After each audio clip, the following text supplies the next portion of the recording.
Hey guys, I hope you are doing well and your swimming is going great. 2 weeks in a row, give it up for me. We have got a great show for you today, starting with that big announcement that I teased last week. We have just launched weighted anti-paddles. Now, if you're like, what the heck is an anti-paddle? Let's start right there. Disclaimer, I did not invent the anti-paddle. They've been around for decades, but I did invent the coolest freaking anti-paddle. I mean, look at this thing. Oh, it's a work of art, and we've got 12 different colors. I don't know, lots of different colors at fikeswim.com. But I mean, this is something that you could put in your house as like a centerpiece decoration. You invite guests over and say, come, admire the anti-paddle. And they all stand around going, certain je ne sais quoi. It's beautiful. So focus, all right. Anti-paddle, why anti-paddles? As the name implies, anti-paddles are the opposite of paddles, which increase the surface area of your hand, increase your power. These take it away. More hydrodynamic, the water passes right over. You basically don't have a hand. And so why is that a good thing? Well, in a nutshell, it improves your stroke mechanics, it improves your power, and it also overall improves your body awareness and your swim IQ. And we'll get to that in just all of that in just a second. Starting with the stroke mechanics, a lot of people have bad habits. We all do, okay? And for a lot of people, it's breaking at the wrist to try and get the palm catching early, or pressing down and then pulling back. This doesn't allow for that. It forces you into a higher elbow out front, fingertips down, what we call an early vertical forearm. So you get more forearm into the catch, but not just more forearm. It really recruits a lot more than that. It recruits your lats, your core, your kick, because with these, you're taking away a huge bit of propulsion from your body. And so it has to go to other sources to make that up, which is what you need to do in your swimming anyway. We get in this nasty habit of just going through the motion. We stroke, stroke, stroke without really thinking about how we're doing it and the most efficient way to do it. With these on and taking away that big source of propulsion, your body is going to start feeling like it's riding lower, and it's going to be like, what the heck, I'm sinking. So you're going to recruit the lats, the core, the legs to try and get back up on the water. You're going to pull better, and we'll talk about that. And so it really reduces the over-reliance on the shoulders. That's huge. A lot of people, they get into shoulder problems. And a big part of it is, yes, overtraining, but also bad form. And so this is designed to help both of those things. You do not want to overtrain with these. These are not hundreds and 500 repeats. These are 25s at a time, 50s, a 25 or 15 meters, and then you take them off and you do something else. It's back and forth. It's mixing it up, just to be clear. So let's talk about the actual pull after the initial catch. Why these help with that. So as you're pulling, a lot of people make the mistake of sweeping their hand, particularly when they go to breathe. They come across like this. This is going to heighten your awareness, that tactile feedback that you're getting. And so as you're pulling, just pulling the right way is going to frustrate you. Sweeping across this way, you're like, oh, what the heck? And you're starting to sink. You're going to force it and pull it back over. So really good benefits there. Now, why weighted anti-paddles? The simple answer is it takes all of those benefits and multiplies them. Because of that weight, you're gonna have to stabilize even more. You're gonna have to recruit even more muscle fibers, even more muscle groups to keep everything going forward. That weight is gonna put, even though these are one pound each, okay? And we've also got 0.75 pounds each. Not a lot of weight, very, very minor. It doesn't take much to start lowering your body position. And so you're going to have to work, like I said, even harder, more core engagement, more kicking. So really good benefit. As you're pulling, if you are on the wrong path, you are going to slip really hard the wrong way and realize that pretty quickly. You're going to have to pull it back. Another big benefit is for sprinters. And this is great for explosiveness because of that weight in there, that resistance. You're going to have to really work on the force production through your pull. And then coming out, you're going to have to work just that little bit harder to bring it out and be aggressive coming out and then driving back in. And my son actually just got back from practice this morning. He was using these at TFA. Only kid to have weighted anti-paddles since they just launched yesterday. So makes him the coolest kid in the group. And he was like, actually, it was really interesting. We did 15 meters sprint with the paddles, and then we took them off and we sprinted without the paddles. And I noticed that my arm was coming out super fast in the back, but I was having to be more aware of driving in because I didn't have the weight helping me drive in anymore. Even though, again, it's a very small amount of weight, but it makes a big difference in your awareness, your swim IQ. And so I had to really think about driving and keeping that tempo, that aggression into the water. That was music to my ears. That is exactly what these are meant for. Swim IQ and awareness. Just like all my tools, the brick, the mortar, they're not meant to like beat you down. They are meant to make you a smarter, better swimmer. So, all right, that's my pitch on weighted anti-paddles. Go check them out. I would love to know what you think about them. If you do get yourself a pair, let's get on with the show today. Here we go.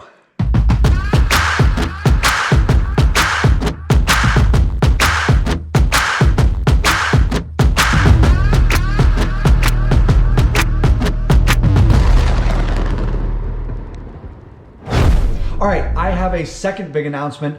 I have a way to double, yes, double USA Swimming membership and viewership within 20 years.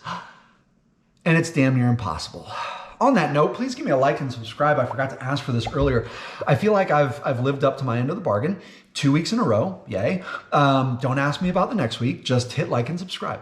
Now, how do we go about this impossible, monumental task? Well, it has nothing to do with the swim meets. Forget the freaking swim meets. Yes, they are hot, long, boring, and dressing them up with DJs and light shows and smoke is nice for the parents who have to be there, but it is not going to increase our membership and our viewership.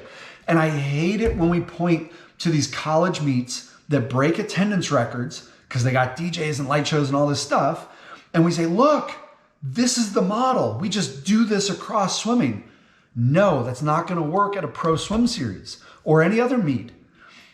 You have a captive audience on a college campus, student body that is captive audience on campus, and they are motivated by free pizza, school spirit, that hot swimmer who handed them a flyer and said, I would love for you to come see me at this meet. You don't have that across USA Swimming. And so we have to look at the root of the problem. It is not meets.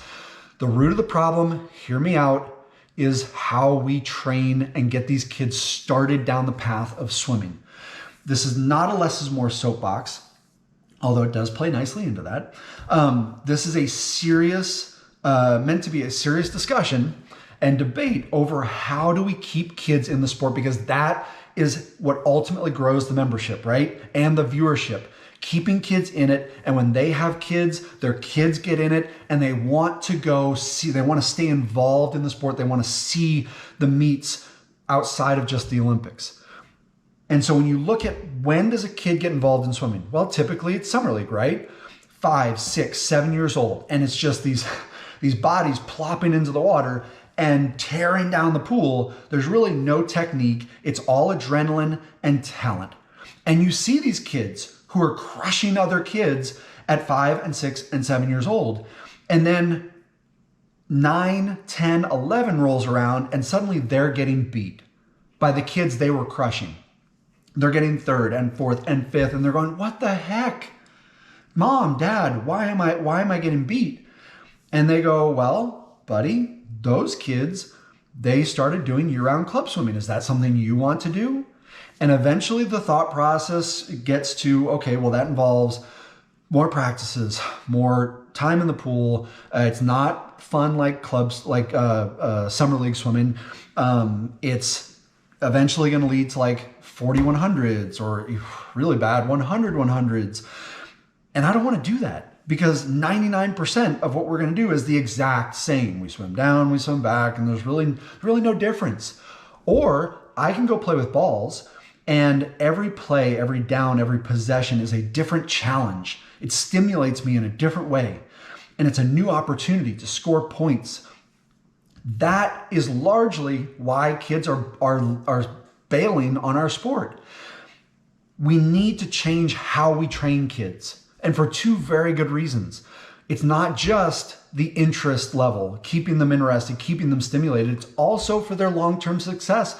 Their stroke mechanics would be much better if we develop technique early on and then put the yards on them. And they won't burn out. Even the kids who stay in it, they won't burn out and hit a plateau at 14 and 15 years old and go, what the heck? Well, you got into this early. You got pushed right up the food chain from bronze to silver to gold and just more and more yards with poor technique. There's lots of benefits to changing how we train these kids. And if a kid stays in it past 9 and 10 years old and they go through all the way to at least high school, then there's a good chance that when they have kids, they're going to have a different view of it than, oh yeah, summer league is great, buddy. You're going to love summer league. I got ribbons, I got medals and trophies. And then we'll look at doing other stuff because the people who stay in swimming, they're crazy and you don't really want to do that. They won't check out after 9 or 10 years old and they'll bring their kids into it. And it just keeps perpetuating and growing and growing and growing. And so what do I mean by training? Well, we have, literally infinite options for ways to train kids, right? To train anybody. And you'll see here in a clinic that I did a couple weeks ago, some good ideas for how we both condition a kid, maintain good stroke, and work on speed that helps them race faster and hit their goals. But at a very young age, there is no reason for them to be swimming back and forth and back and forth and back and forth. They should be mixing it up. And I'm totally spitballing off the top of my head here, so bear with me. Please don't criticize this piece, but I'm just throwing stuff out there.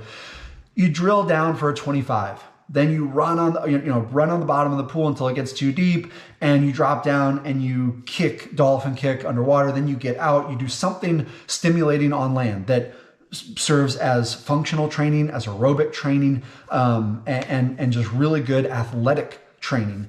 And then you do a running dive in for another 25. And you just keep that cycle of changing and mixing it up going. But what's the obvious problem here?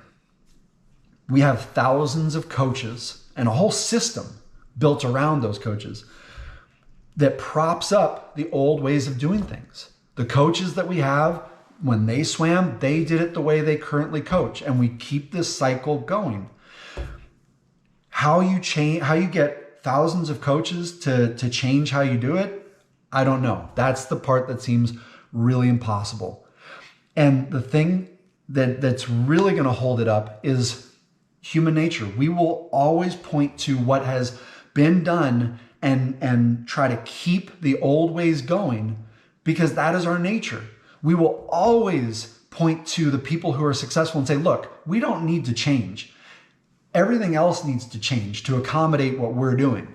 Look at this kid who just broke a NAG record. Look at this guy who just broke a world record. They're doing 50,000 yards a week. The system must be working. And that is completely the wrong way to look at it. You need to flip it on its head and say, well, what about the kids who aren't breaking the NAG records? What about the people who aren't breaking the world records? What are they doing? How are they doing? Are they staying in the sport? Are they burning out? Because if you want to grow membership and you want to grow viewership, it's not about catering to the top end who would arguably, very arguably, do just as well or even better with a different training style. It's about catering to the much bigger base that is checking out of the sport earlier than they could be. So that's my 2 cents. Okay, let me give you an example of what I mean by changing up the training. We're gonna take a look at a clinic I did a couple weeks ago for some higher level teenage swimmers that I think does a pretty good job of working on stimulating the swimmers while working on mechanics, aerobic conditioning, and race preparation. Let's take a look. All right, got a clinic today with 2 swimmers. Maya is a high school senior, Juan is a master's swimmer. Both are at the start of their seasons, so we're not going crazy today. We're just focusing on technique, body awareness through resistance. Starting off with a quick warm-up with shoes just to activate everything a little quicker, and we're gonna get into it.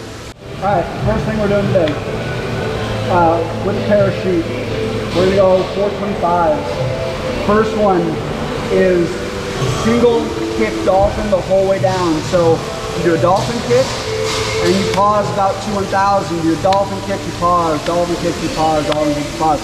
The whole idea is twofold. One, work that up kick. Two, get back into alignment. You need to start deep so you don't end up at the surface. You got to use your core to stay down there, okay? First one is going to be a little tricky, then you'll get the hang of it. Try, if you can make it the whole way without breathing, great. If you can't, come up, swim, freestyle, okay? Coming back, you're gonna do fluid dolphin kicks, normal, but still a progression, always. Big, powerful, to smaller, faster, okay, to your breakout. We're going to about halfway. It's one butterfly stroke and then freestyle into the wall, right? Third 25 is the same thing as the first, but on your back. One kick, one kick, one kick. That is really gonna mess with you. I just tried it for the first time today, and that is a mind trip, okay? Best advice, start real deep, okay? It's gonna challenge you to really work everything and engage everything, okay? And then the same deal coming back, kick to about halfway, one backstroke cycle, turn over, easy freestyle, okay? Then we're gonna go into 30 seconds, vertical dolphin kick, no shoot obviously. Then we're gonna go 4 more 25s. On the way down, dolphin kick to 15, one fly stroke, easy free. Second one, no breath freestyle. Just make it, no breath. Third one, backstroke, kick to 15, one breakout cycle. Easy the rest of the way. Freestyle, no breath coming back. There is no interval on this. You are trying to minimize your rest while still executing at a high level, keeping the heart rate up, okay? Make sense? All right, we're gonna go through that 3 to 4 times. Ready to go. You can see they're having a hard time staying down right there. That's okay. First, happens to everybody the first time, they'll get the hang of it. She needs to start picking up the tempo.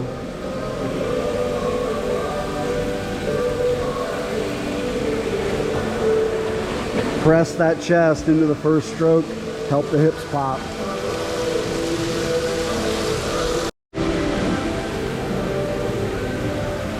All right, now this one's really tricky. Let's see how they do with this.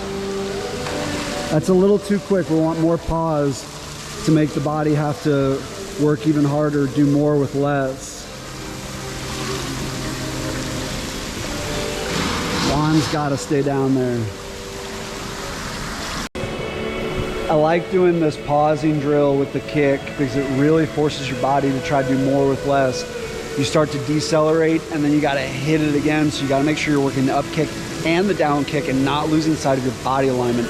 When you just start whipping those legs, it's easy to relax through the core. You gotta keep it engaged.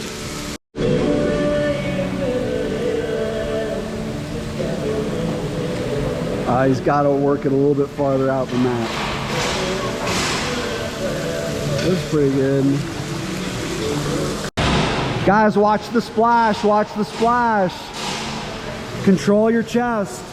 All the action should be under the water.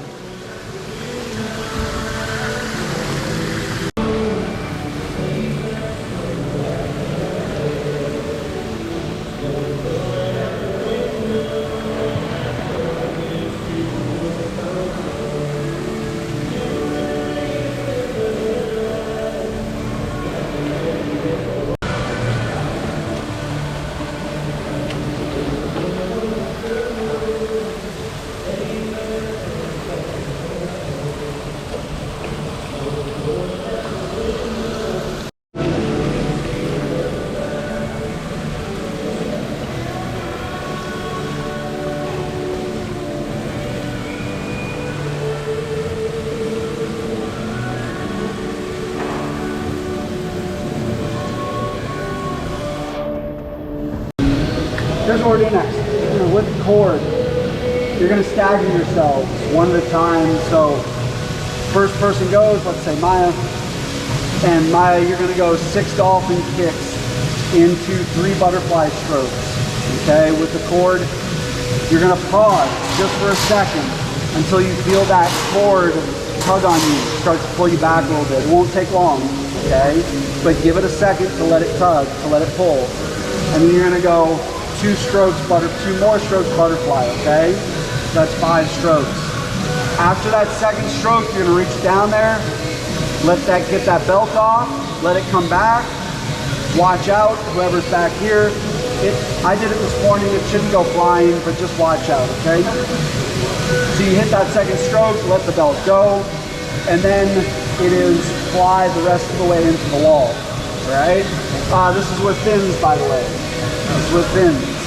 When you get to the wall, you're gonna, again, take as little rest as you can to execute at a high level, and you're gonna dolphin kick entirely underwater 25 yards. If you are concerned about making it all the way and running into the person behind, doing their cord, then err on the side of going under the lane rope, okay? If you have to come up, you have to come up.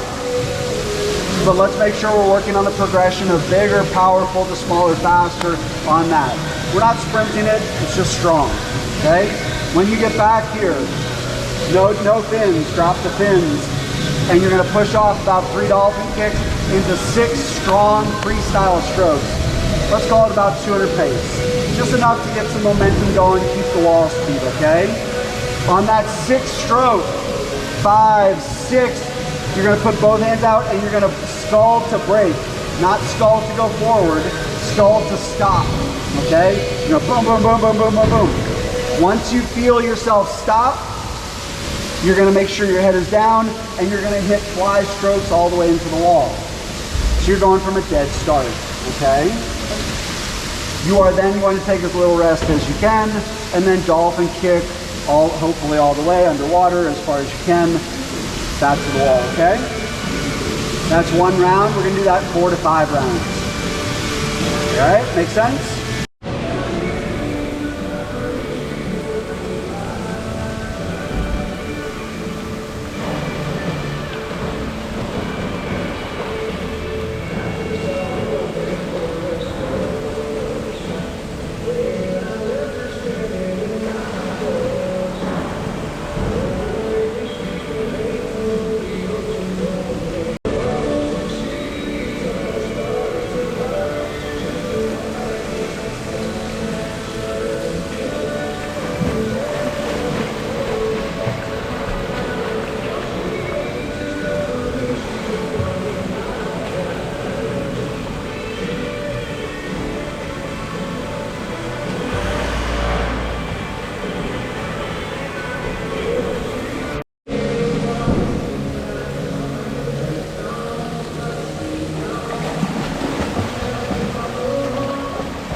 That was a good sequence right there. I love doing this dead start stuff.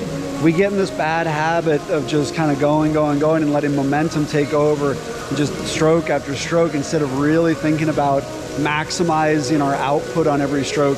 Dead starts are great for making your body work smarter and harder.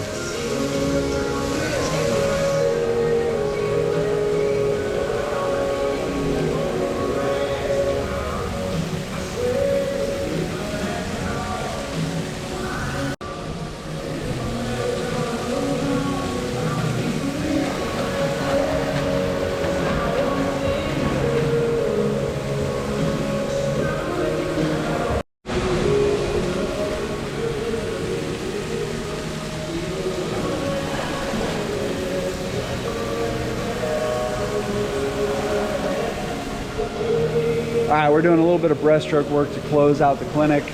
We did enough fly, so the breaststroke is complementary to fly. So we're getting a little bit of work in that helps butterfly as well.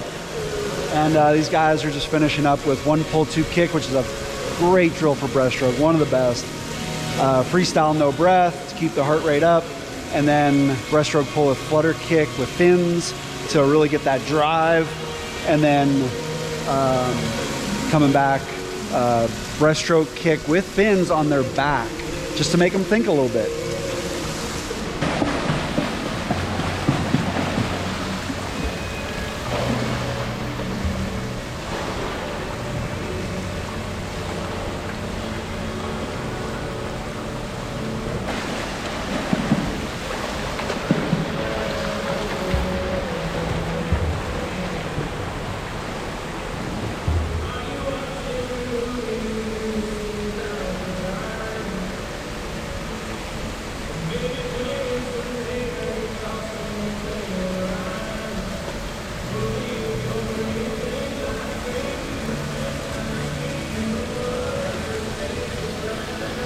All right, that's it. I hope you got something out of this. Good luck.